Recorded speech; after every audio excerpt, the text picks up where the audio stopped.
Good evening বন্ধুরা। তো আজকে বানাবো সিমইয়ের পায়েস। তো দেখো আমি সরু সিমইটা নিয়ে নিয়েছি, এখানে দুধ বসিয়ে দিয়েছি জালে। তো দুধের মধ্যে তেজপাতা আর এলাচ দিয়ে দিলাম, আর এখানে কড়াই ঘি গরম করতে দিয়েছি। তো কাজু কিশমিশগুলো ঘিয়ে ভেজে নেব। আর এই দেখো এখানে সরু সিমইটা নিয়েছি আমি, আর এখানে বাতাসা নিয়েছি। আমি চিনি দিই না পায়েসে, বাতাসা দিলে খুব ভালো হয়, তো ওই জন্য আমি বাতাসা দিয়েই করি। আর একটা হচ্ছে দুধটা ফুটে উঠছে।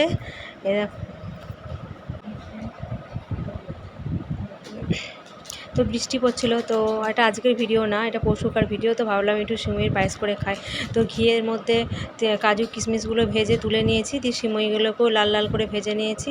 আর এখানে একটু দেখো গরম দুধ তুলে নিয়েছি, আমুল দুধ গুলে নিয়েছি। আর সিমইটা ভাজা হয়ে গেছে, এবার দুধের মধ্যে দিয়ে দিচ্ছি ওটা। আর বাতাসাগুলো দেখো এর মধ্যে ভিজাতে দিচ্ছি আমি।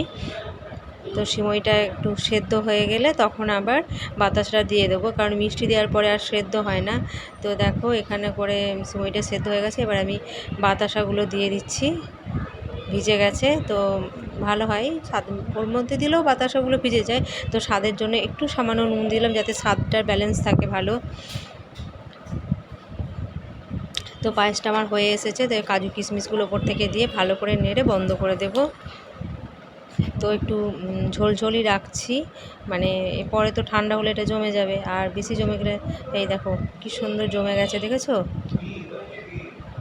তো আমার পায়েস রান্না একদম কমপ্লিট। তো এরকম পর্যায়ে এটা দেখতে হয়েছে।